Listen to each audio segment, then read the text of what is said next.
And my grandparents, who were two of the most influential and inspirational humans in my life, my grandfather was my first athletics coach through high school, and we'd travel the countryside together. And, he's the reason that I got to the Australian Institute of Sport. And we'd drive from Cobar to Brisbane, Cobar to Sydney, Cobar to Adelaide. You're talking 14-hour drive sometimes there, and he would coach me. He wasn't a coach, but he knew that if he didn't coach me, maybe I'll give that sport away and I'd just play rugby league. And he saw a bit of potential in me. So he took that on board, and we'd drive around the country. And beside me in the car, it wasn't my grandfather.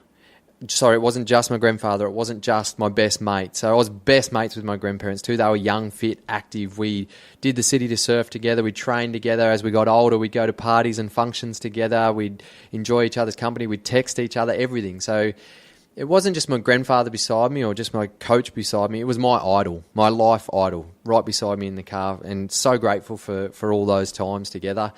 And my grandmother, she's an amazing businesswoman. They had a lot of successful businesses. They taught me a lot about business and entrepreneurship and just love. They taught me what love and respect is through their actions, because happily married for 53 years, they're always cuddling and kissing and smiling and whispering sweet nothings into each other's ears. And they taught me what love is through their actions. And, you can't learn those kind of things from books and movies and have that emotional attachment. So they're my grandparents, they're my best friends, they're my mentors. And unfortunately, 2.5 years ago, back in Cobar, my grandparents were murdered in their own home. And I can still remember the call vividly. I was actually over in America, and I was on an internship at the World Athletics Centre, which is now called Altus, and I was on top of the world over there because I was now learning how to integrate my coaching and my performance therapy to a world-class level with some of the world's best coaches, world's best athletes, world's best therapists. And I was there with my gorgeous fiancée, and she was there training as an athlete, and life was unbelievably awesome.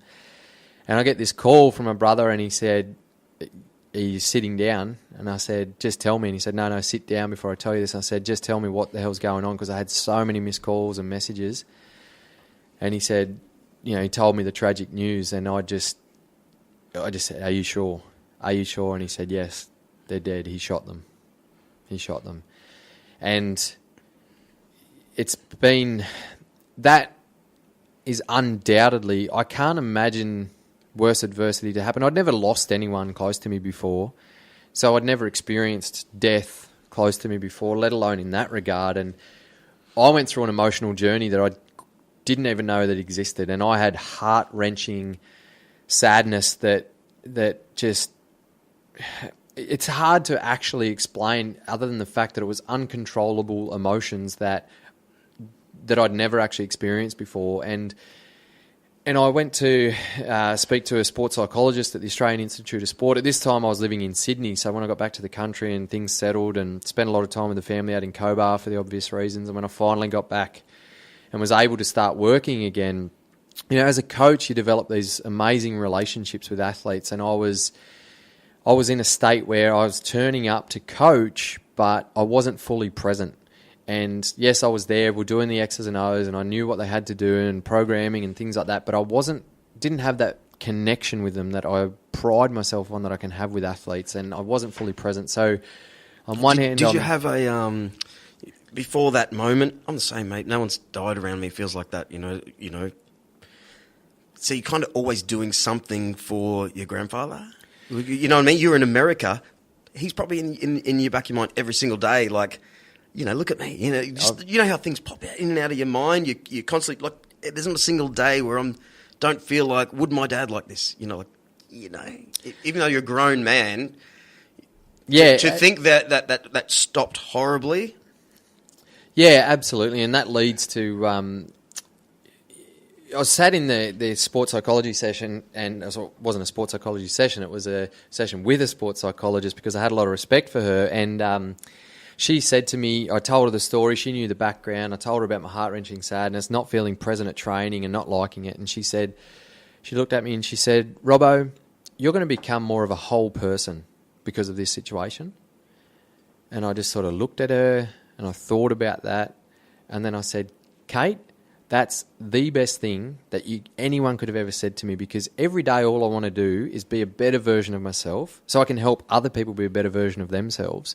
So if looking at this tragic situation in that way is how I have to get through it, then that makes sense. That's exactly what I'm going to do. And that was a real turning point in my mindset. I walked out of there, I just had a smile on my face instead of tears and emotions. And I thought, that's it. That's exactly, this is how I can work through it. And you just talked then about thinking of my grandfather. So since that time now, my vision is to enhance and optimize my grandparents' legacy. Both of them have been such a big part of my life. And that's why launching this podcast and being proud of the movement that it will create, that I believe it will create. But it's all my deep resonating why behind the podcast. And I've launched a pre-launch video saying this, and it's because it's my true, authentic why, is because I'm living now to enhance and optimize my grandparents' legacy. And, I used to say, right, I actually mentioned it in the speech at the funeral, that I will live their legacy. I will make sure that their legacy lives on. And I used to say that, and I have a life coach, and he pulled me up one day and he said, Robbo, don't live their legacy, live your legacy, but enhance and optimize your grandparents' legacy through your own. And that, again, another mindset shift. And I thought, that is brilliant, because yes, we all need to live our own legacy. If I'm living just their legacy, then I'm not being my true authentic self. But by now enhancing and optimizing it, I can be my true authentic self and know that I am leveraging it. So, yeah, you're right. I've always thought about my grandparents every day that they were alive and every day that they're not alive. And so it's such a rare situation that together, 53 years. Picture how much love there is in a family if you're some parents, you have a bunch of kids, and the family is so good that you're taking one of the grandkids around all the time. It just doesn't happen. It really, it's rare. I don't know many grandparents that are even picking up kids from school in this day and age. We sort of it seems like we're all living in all directions. And my wife's Japanese, right? So they're culturally always around the family unit, just like Italians are. But us, white English sort of people, we tend to just go, we're out. So the scenario that you had at Cobar sounds amazing. I can imagine. You told me this story, a few weeks back, and I just can't stop thinking about it. I think about things like this. You're driving with, which little things like this happen in my life. Because you're constantly driving with your grandfather, every now and then you catch a look at them and go, you catch a look at what they look like, and, do I look like that, and this and that. And no doubt he would have jumped on the phone to his wife, your grandmother, these little small details.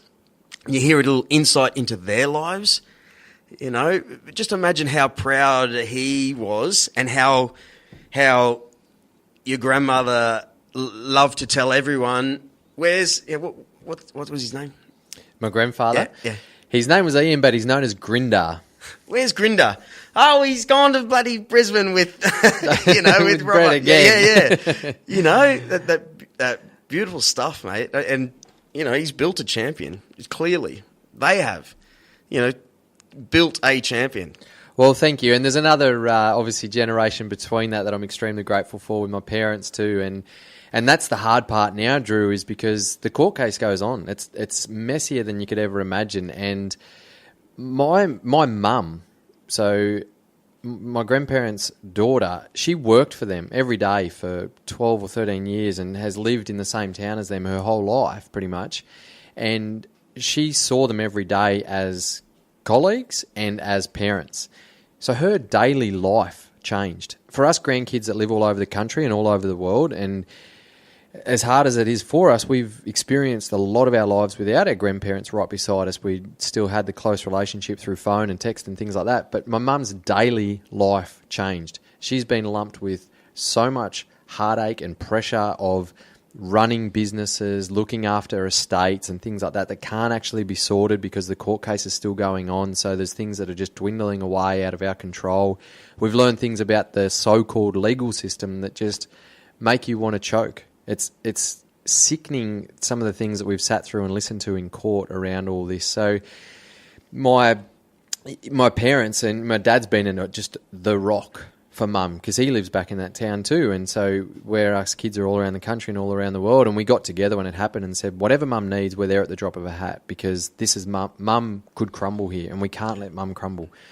The strength that woman has shown, I get a little bit teary just talking about Mum, because she is an inspiration to me beyond what I ever thought I would see my mother for, because of the strength and courage that she's built through this, and the fight that she is putting up, and the person that she is growing into. I can tell you now that she will be, when the court case is over and she can take her steps, she has a vision to fight the law, because there's some crazy laws that are stopping this from going through court, and against domestic violence, and she wants to be a voice for that, and she will be, but there's some legalities holding her back until the court case is sorted. And I just sit there and I say, Mum, whatever I can do to support you with this, let me know.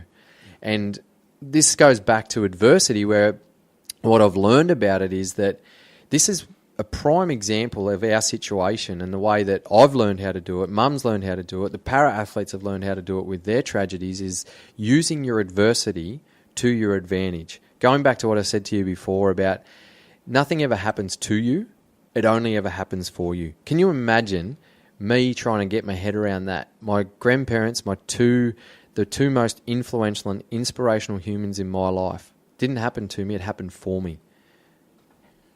So I can't ask myself, why did it happen? I have to say, how can I use this situation to learn, grow and develop, and help others learn, grow and develop? And I could imagine that would be an even harder one for your mum.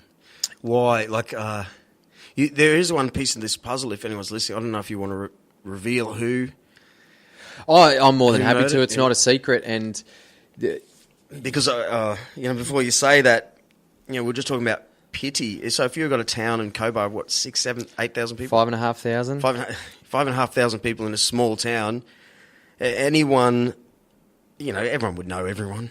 Absolutely. So everyone would they'd still have the pity face on for your mum.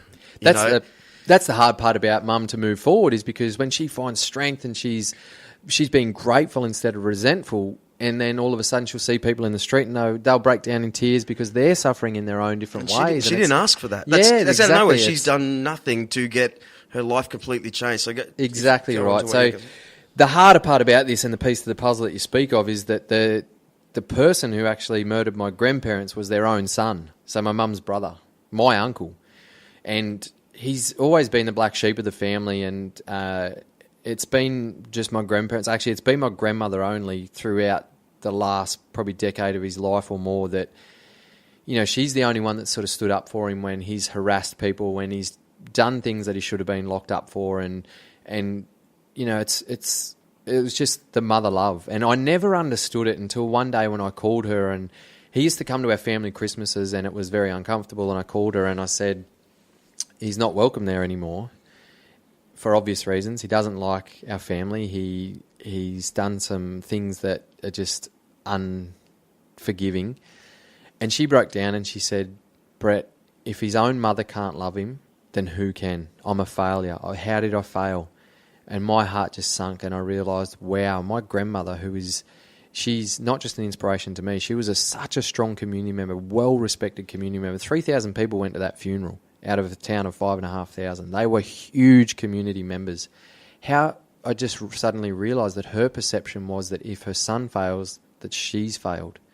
These women are beautiful, mate. These ladies are beautiful. It's unbelievable, and that stays with me and will stay with me every single day, because that helps me understand other people's perceptions, because people make choices that and we can judge so easy in society, and we just go, why would you do that? You're wrong. And we judge people on being wrong or different or whatever it might be, and all of a sudden I realised, wow, that's her perception. That's the fear that she's been living with every day of her life. So I say that it's their own love that got them killed in the end, because it just got to that point that they were the only ones looking after him, and in the end, the tragedy happened. And man.